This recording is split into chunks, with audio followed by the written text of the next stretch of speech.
Good day, good people. Good day, good people. Welcome back. Welcome back to another episode of Adult Black Dad with your host.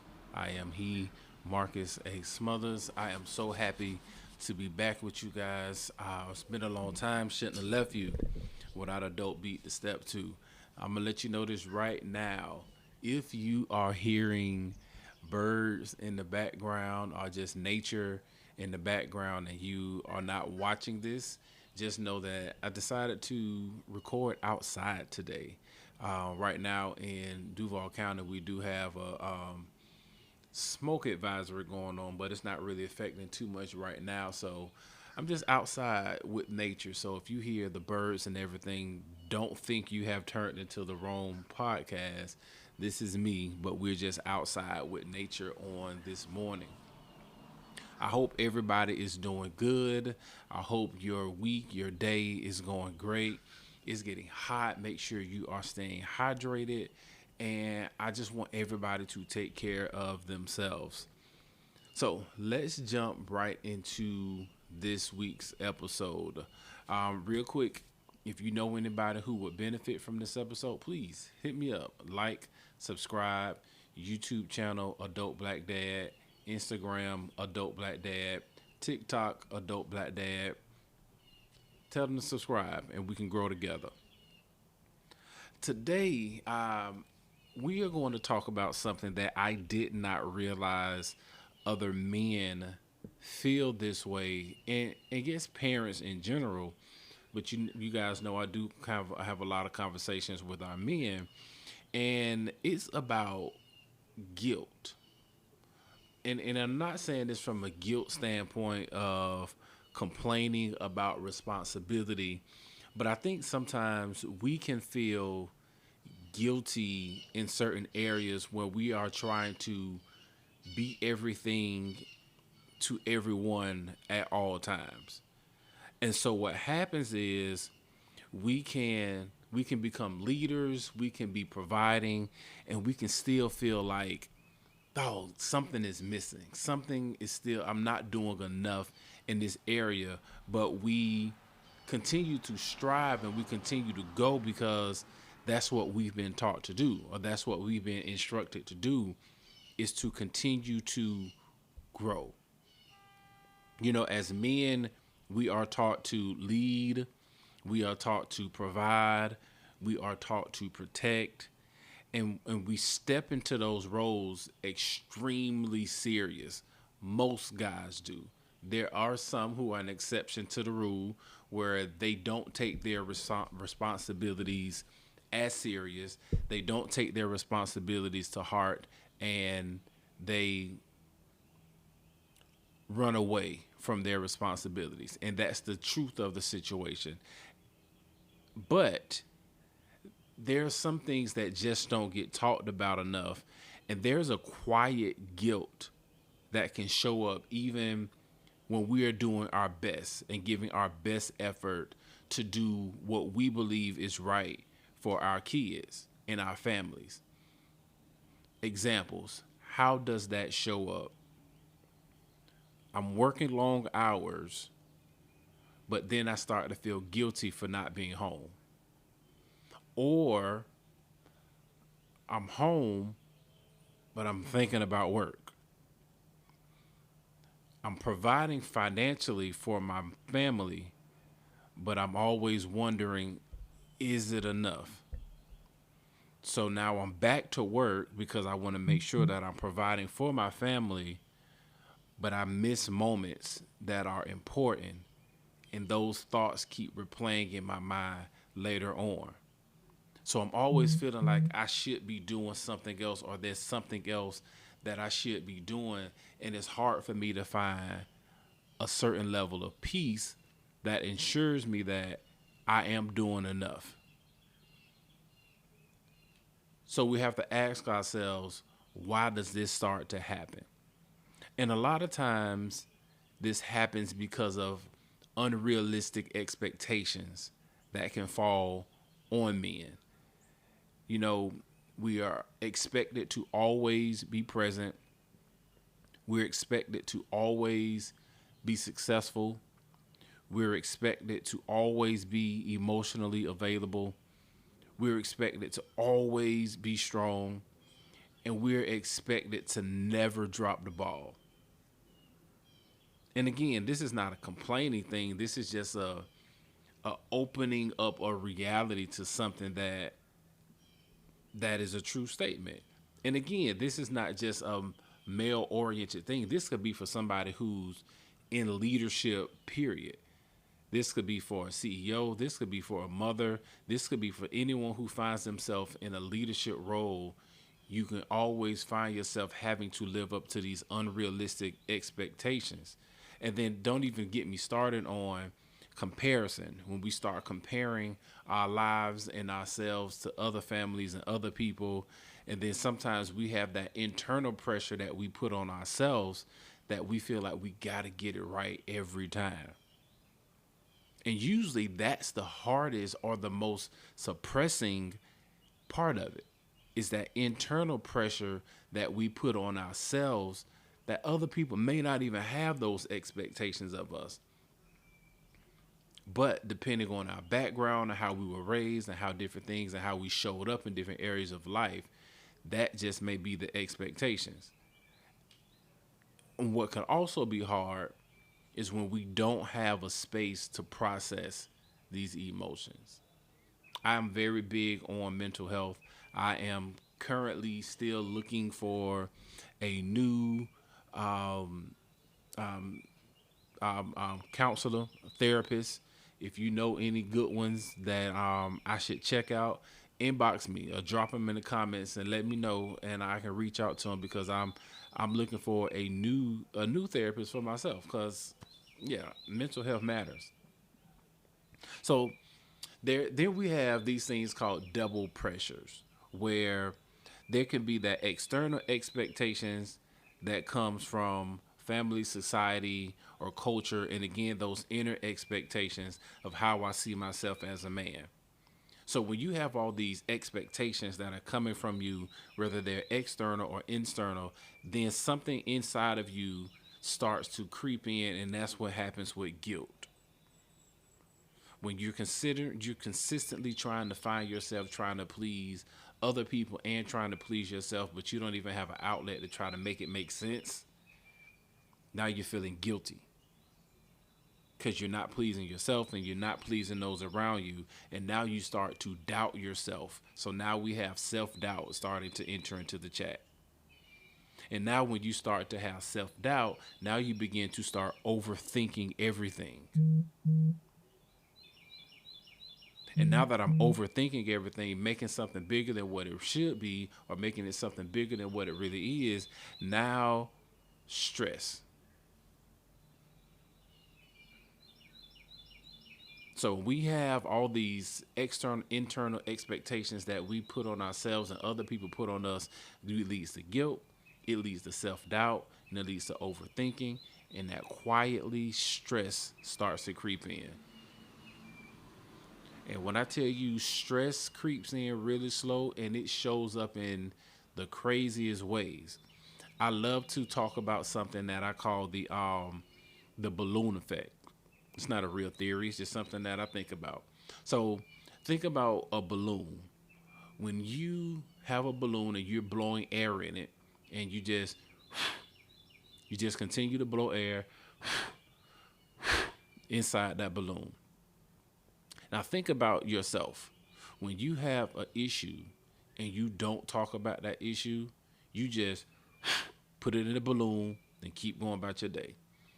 Something else happens, you swallow it, you suck it up, and you blow it into the balloon. That continues to happen for however long it takes for your balloon to get filled. But one day, something happens and you go to put it in that balloon and that balloon burst. And a lot of times, the thing that caused your emotional balloon to burst was probably something so small. But because we've put so many small things and tucked them away and never dealt with them for so long, you now have just exploded on your child, on your spouse, at your job, in the grocery store. You can explode at any given where, any given place because you have allowed guilt and so much things to be harbored internally and you never dealt with them. So now that balloon effect has taken over and you have emotionally exploded. And who knows what that activity is going to happen at. So that's why I say it's very important for us as men to find those spaces to have these conversations. And monthly, I've started having these anchor group sessions. The anchor group sessions are just sessions for men to just come and talk. We come, we talk about life, we talk about struggles, we talk about health, mental health, physical health. We talk about everything. We just have that space once a month that we just come and we just talk. So if that's something, fellas, and you hear that and you think that's something that you need, hey, we got our next meeting, April, for April, is once a month, is actually this Saturday coming up. So hit me up if you'd like to join us, and that'll be good.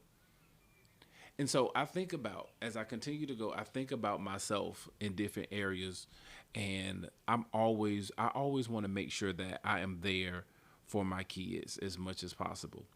But as my kids get older, I can't be everywhere for everything. It's just impossible. I can't be everywhere for everything. And I started to feel bad when I could not be somewhere that they were doing something because I had to balance it with another daughter that was doing something else. And it became stressful. Like I felt bad. Like, oh my God, they gonna think that I'm not showing up for them. What the other people gonna look like? You got your daughter out here doing this type of stuff, and you're not even there to support, and you got people all in your business. And so I had to like take a mental break. Like, whoa, this is not reality. Like, this cannot be what this is. And so I actually had to have a conversations with my girls and was like, hey, I can't be everywhere for everything that you all do. And so we had to start a system of um, divide and conquer.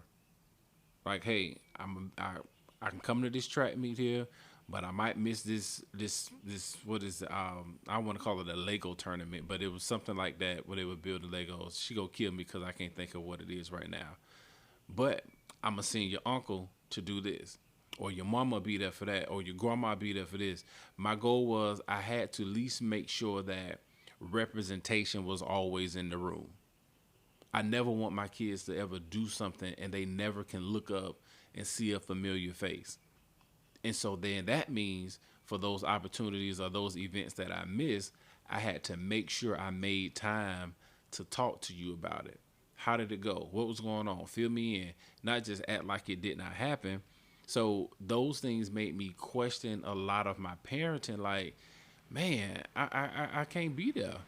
Who said it? Casey or JoJo said it. I can't be in two places at one time.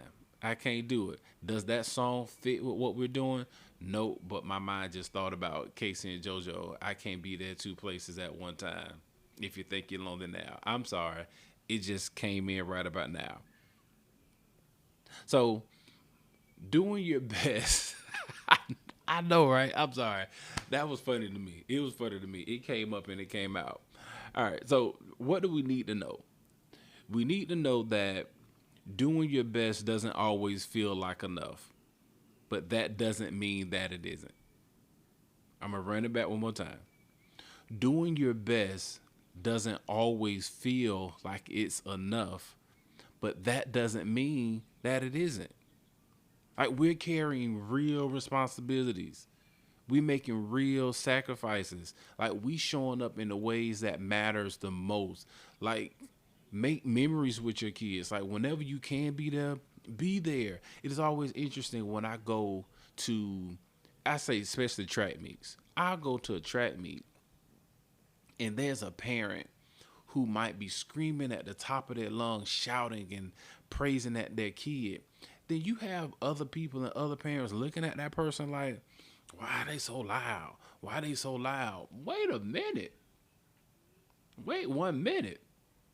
You don't know what sacrifice it took for me to be here. You don't know what my child may have even been through to even be able to perform right now. And you think that I'm fit to sit here and just be quiet and not celebrate my child? Man, you see me at these track meets, I'll be clapping for kids that ain't even mine. I see another parent shouting for somebody, go Jessica, go Crystal, Keith, get it. I don't know them people. I don't know who them kids are, but I'm gonna celebrate with their parent, and I'm gonna even clap it up for the kid who might be performing, but there's nobody in the stands. Like that's just how I am when I show up at events. I don't care if it's a spelling bee. I don't care if it's a spelling bee. You better spell them words. We was at a pageant. You tell me to be quiet. We finna celebrate tonight. And those are the moments that matter. And those are the moments that my kids are going to remember more than anything else. So I want you also to understand what can guilt turn into. And we kind of talked about it. If we don't check it, it can turn to continue to overwork. Sometimes you might be working and you're making the money, but sometimes your kids need your presence. They don't always need your gifts. They need your actual presence. You can become emotionally distant, and that's not good because that doesn't show our kids, and for me it doesn't show my daughters how, as a dad, as a man, that I can regulate my emotions. I will get irritated. The smallest things, going back to that balloon effect, can just continue to go and go and go. You can get burned out, and one of the most dangerous ones that can happen is you can start to become silent. You can become so distant from it emotionally, and just silence is crazy. Like that's one of the worst things that you can do, in my opinion, is to just become a silent parent. Because when your kids don't hear your voice in their head, they hear somebody's voice. You gotta keep talking. Even if it's frustrating, even in the hard conversations, we gotta keep talking. Our kids gotta hear the sound of praise coming from dad's voice. They gotta hear the sound of accolades coming from their parents' voice. Because if not, somebody is going to praise your child, and it's going to take them a whole nother route because they haven't gotten, and it might not be something that you particularly like. They just may be something that they enjoy. But just because it's something that might not be your preference of activity that they do, it doesn't mean that you get to disengage and say, I don't want nothing to do with that. Because somebody's going to be around praising your child. And bit by bit, that person's voice can start to elevate more than yours. So we're getting close on time, and I want to wrap up. You guys know I like to keep them short and sweet and to the point. So one thing I want us to think about, continue to think about, leadership isn't perfection. Providing isn't only financial. Presence matter more than perfection. And your family needs you, not an ideal version of you. You don't have to be everything at once to be effective. You don't have to be everything at once to be effective. And I want to. I'm always gonna leave you guys with a question because I want y'all to have homework and follow back with me on in my comments for it. So, question: where is guilt showing up in your life, and what is it actually trying to tell you? One more time. Where is guilt showing up in your life, and what is it trying to tell you? Think about it. Because you can be a provider, you can be a leader, you can be a present father, you can continue to be a growing man and still be learning. We are always learners. Surround yourself by people who will challenge you. Surround yourself that people will give you a line of accountability. And feeling the weight doesn't mean you are failing. It means you care. This is your boy Marcus Smothers with another episode of Adult Black Dad. Remember, like, subscribe, follow me on the comments, Instagram, YouTube channel, Spotify, TikTok. Look for me. Appreciate it. Have a good one.